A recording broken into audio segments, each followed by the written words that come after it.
আজ ভীষণ একটা মজার দিন জানেন, কারণ আমার বাবার বাড়িতে এসে প্রথম আজ আম গাছ থেকে আম ভাঙবো আর সাথে অনেক অনেক অনেক মজা করব। এই যেটি রাখনু ধর আধ ঘন্টা মুই তখন খাবে নি এ এই মারছে ধর দে কি মিষ্টি করছে নাকি দাদি? খাটা মিষ্টি এটা তো চাউলের আম টাইপের। ওই দূরে বাবা যাচ্ছে আম গাছ থেকে আম পারবে। Hello everyone, welcome to my new blog. সকালবেলা থেকে অনেক ভাবছিলাম কি ব্লগ করব কি না, তো দুপুরবেলা থেকে আজকে ব্লগটা শুরু করছি। দেখো আজকে আমাদের একটা ছোট্ট আম গাছ আছে, তো ওই আম গাছ থেকে বাবা আম পারবে। তো আজকে চলো ব্লগটা এখান থেকে শুরু করছি। আম পারছে কোন নাম এগুলাকে বাবা? গুটি। তো আমি তো ডেলি ব্লগ প্রত্যেক দিনই আপনাদের ওটাও সাথে কি শেয়ার করি, তাই না বলুন? তো দেখুন আজকে বাবার কয়েকখানা গাছ ছিল, তার মধ্যে এই গাছটা হচ্ছে গিয়ে কাঁচা মিঠা বলেন বা গুটি বা চাউলিয়া, তো বিভিন্ন রকমের নাম হয় আমের, তাই না? তো যাই হোক চলুন বেশি বকবক না করে এবার আসি আসল কথা। বস্তা নিয়ে এসেছি এই একটা। কাঁচা অবস্থাতে আমগুলোকে পেরে নিল বাবা, কি কারণে বলুন তো? আমাদের এইখানে কিছু কিছু মানুষ সত্যি ভালো হয় তো খারাপও হয়, তাই না বলুন? কারণ বছরের প্রথম ফল সবাইকে খেতে হয়, আর আমরা বিশেষ করে সবাইকে নিয়ে কিন্তু খেতে অনেক অনেক ভালোবাসি। আপনারা লাস্ট অব দি ব্লগটি দেখলে বুঝতে পারবেন যে আম ভাঙার সময় দেখুন কেউ নেই, আর যখন শেষের দিকে আর কি সবাই আসবে কিন্তু, ঠিক আছে? তো যাই হোক আমাদের ওই সমস্ত কোনো অসুবিধা নেই যে তাকে দিব না তাকে দিব না, সকলের মনটা আনন্দ যাতে থাকে। একটা গাছের ফল আর প্রথম ফল সবাইকে দিয়ে তো খেতেই হয়, তাই না বলুন? তা বলে প্রত্যেক দিন 7 থেকে 8 বার করে গাছটাতে উঠতো, আর যেখানে না আম হয়েছিল ধরুন 90%, সেখানে শুধুমাত্র 20% আছে, বাকি সমস্তটা খেয়ে নিয়েছে। তো কি আর করা যাবে, চলুন। তাতেও আমার বাবার অসুবিধা নেই, কিন্তু পাড়ার কিছু কিছু মানুষ বলছে আমগুলোকে পেরে নে না হলে আর পরে খেতে পারবি না। তো যাই হোক বাবা সেই কারণেই আমগুলোকে পেরে নিচ্ছে। আর দেখুন আস্তে আস্তে করে কত লোকজন আসছে, বেশ আমারও আনন্দ লাগছে জানেন। আস্তে আস্তে করে এইবার সমস্ত আমগুলো বাবা পেরে নিবে, আর বস্তা নিয়ে গেছি একটা, কিন্তু বস্তা ভর্তি হয়নি, অর্ধেকের একটু বেশি হয়েছে, ঠিক আছে? তো চলুন এই বছরে প্রথম কাঁচা আম খেলাম, তবুও বা বাবার বাড়ি এসে, ঠিক আছে? আর এইখানটায় দেখুন দুইখানা আমাদের ভাই হবে, হ্যাঁ ভাই হবে আর কি, আমাদের বাড়ির পাশেরই, ওরা গাছের পর উঠে আমগুলোকে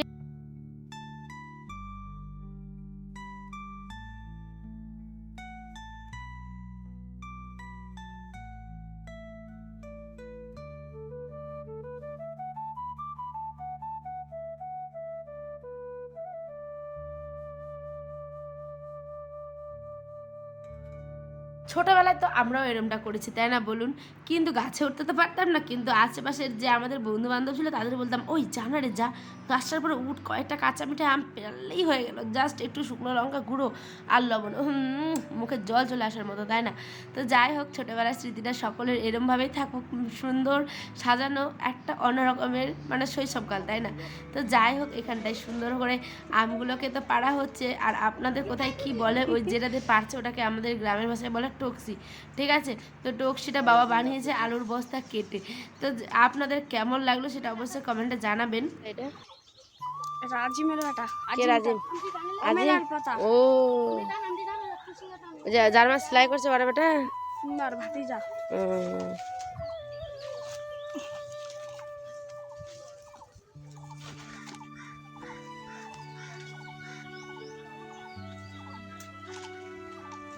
আর ভিডিওটা লাস্ট অব্দি দেখলে বুঝতে পারবেন অনেক অনেক অনেক মজা, অনেক আনন্দ আছে। আর তারপরে দেখছেন কত আম পাশের গাছেও কিন্তু হয়েছে, কিন্তু সেগুলো এখনই ভাঙবে না, কারণ সেগুলো এখনও হয়নি, পাকা অবস্থাতেই নেই, ঠিক আছে? আর এইগুলো কাঁচা, কিন্তু এইগুলোর আটি তৈরি হয়ে গেছে, সেই কারণে এগুলোকে খাওয়া যাবে। আর এই জায়গাটা দেখছিলাম কতদিনের আগে এসেছিলাম নিজেও জানি না, ঠিক আছে? এই সাইডটা আমাদের পুরোনো বাড়ি কিন্তু এখানেই ছিল, কিন্তু এখন আর নেই, এখন আমাদের যেটা বাড়ি সেটা আগের দিকে চলে গেছে অনেকটা। তো এখানটায় আপনাদের জায়গাটা দেখাচ্ছিলাম, আর দেখুন গাছ থেকে আম পাড়ার জন্য তারা কত উৎসাহিত। আর এই যে গ্রামের লোকেরা কীরমভাবে জল নেয় দেখছেন, সেটাও আপনাদের সাথে শেয়ার করলাম। তো চলুন, কেমন লাগছে ব্লগটা অবশ্যই কমেন্টে জানাবেন। আর একটা জিনিস আপনাদের দেখাই, আমাদের গ্রামের বাড়িঘর দেখছেন টালির, এখনও কিন্তু প্রচুর টালির বাড়ি এখনও গ্রামগঞ্জে কিন্তু দেখতে পাবেন। যেমন আমার শ্বশুর বাড়ির দিকে টালি নেই, একদম টিন পাবেন, আর এখানটায় কিন্তু অনেক টালি পাবেন। তো দেখুন, আম পাড়তে পারতে খেলাম হচ্ছে গিয়ে মনের পছন্দের খাবার ফুচকা। ঠিক আছে, মানে ভাবতে পারিনি যে ওখানে আসবেন এই কাকু। তো গপাগপ 4-5টা মানে মেরে নিলাম, 10 টাকার নাকি 8টা। আমি বলছি বেশি খাবো না, কারণ বেশি খেলে আবার আয়ানের অসুবিধা হতে পারে, সেই কারণে 10 টাকারই খেয়েছি। ঠিক আছে, তো যে মানে ক্যামেরাম্যান ছিল, মানে যে ভিডিও করছিল, তাকেও আবার দিয়েছি 2খানা, বাকিটা আমার। তো এখানে খেয়ে নিচ্ছিলাম, ওকে বলছিলাম ছাড়, আর ভিডিও করতে হবে না, তুই এবার খা। আর এইখানে এই যে দেখছেন সমস্ত দাদিগুলো আমার এসে দাঁড়িয়ে আছে, মানে সবাই দেখছে। গ্রামগঞ্জে দেখবেন কেউ কারো না বেশিরভাগ ক্ষতি করে না, ঠিক আছে, সবাই সবার ভালো চায়, একটা কোনো আপদ বিপদ হোক পাশে এসে দৌড়ে থাকবে। আর গ্রামে থাকার এটাই একটা সুবিধে জানেন। আর কি বলুন তো, এই যে টাটকা ফল শাক সবজি খাবেন, আর 4-5টা লোককে দিয়ে খাবেন, তাহলে কি হয়, 4-5টা মানে কি ফলমূল, ঠিক আছে, 4-5টা করে সবাইকে আম বিলি করেছি আমরা। আর সবার মুখের এই হাসিটাই কিন্তু অনেক অনেক, তাই না বলুন। এই যে দাঁড়িয়েছে, একটা গল্প হচ্ছে, একটা ফল পাড়া হচ্ছে, বছরের প্রথম, সকলকে নিয়ে খেলে একটা দেখবেন অন্য রকমের শান্তি লাগে। ঠিক আছে, কি মিষ্টি করছে নাকি দাদি? খাট্টা মিষ্টি, এটা তো চাউলে আম টাইপের। আর আমি আবার কাঁচা আম ঠিক অতটা পছন্দ করি, কম করি, পছন্দ করি করি না বলাটা ভুল, করি কিন্তু পছন্দ কম করি। আর দেখছেন কত কত আমগুলো হয়েছে, আর এগুলো যদি গুটি আম, তাই এগুলোকে ছোট্ট ছোট্ট মানে বিশাল বড় বড়। ফুচকা আসছিল, ফুচকা খেলাম। আর আপনাদের সাথে একটা কথা বলি, আপনাদের উপর বড্ড অভিমান হয়েছে আমার, জানেন, কারণ আপনারা ব্লগগুলো দেখছেন না কেন বলুন তো। আচ্ছা, আপনাদের মনের মানে কি হয় যে আমি ব্লগগুলো ভালো করতে পারছি না, সেটা অবশ্যই কমেন্টে জানাবেন। খারাপ লাগলে ভালো লাগলে যা মনে হয় তা বলবেন, আমাকে শেয়ার না করলে আমি কিভাবে বুঝবো বলুন। তো অবশ্যই আমি আমার বেস্ট দেওয়ার চেষ্টা করছি। আগামী মানে যত দিন বাড়বে তত হয়তো অনেক অনেক উন্নত মানের ব্লগ দেওয়ার চেষ্টা করব। কিন্তু বিশ্বাস করুন, আপনারা একবার হলেও কমেন্টে আমাকে জানাবেন প্লিজ। হ্যাঁ, কারণ অনেক কষ্ট করে একটা ভিডিও তৈরি করছি, আর আপনারা দেখছেন আমার মনটা কিন্তু বড্ড মানে খারাপ।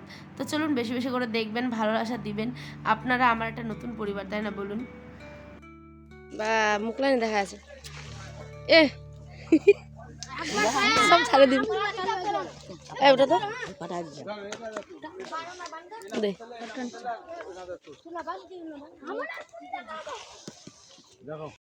আম গাছ থেকে আম পড়ছে, আর আমি কিন্তু মানে কি আনন্দ সহকারে সেগুলোকে কুড়িয়ে নিচ্ছিলাম, মানে একটা একটা করে দৌড়ে দৌড়ে গিয়ে নিয়ে আসলাম। আর এইদিকে দেখছেন কত লোকের আস্তে আস্তে ভিড় হয়ে গেছে। আল্লাহ, হ্যাঁ খাতে সবাই। আমের গাছ এবার দেখবো, যখন যায় খামো তখন পাকবে। দে এখানে সবাই খাচ্ছিল, তাই আমিও আর লোভটা সামলাতে পারলাম না, খেয়েই ফেললাম জানেন। তো এত ভালো খেতে দেখি, বাপরে বাপ, অসাধারণ খেতে, বেশ টকটক আর মিষ্টি মিষ্টি। তো 2-3 দিন এগুলো কাঁচা অবস্থায় থাকবে, তারপরে কিন্তু বেশ পেকে যাবে।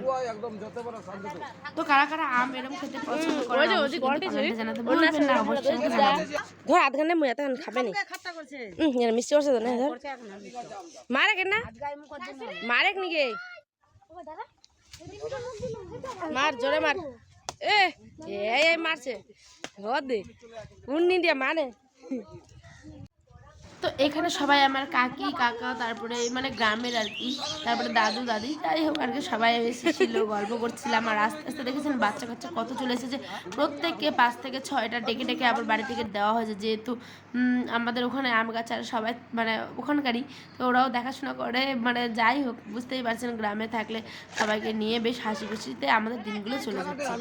তো যাই হোক, আপনারাও সকলে ভালো থাকবেন, সুস্থ থাকবেন। আর ব্লগটা বেশি বড় করছি না, এখন বাড়ির দিকে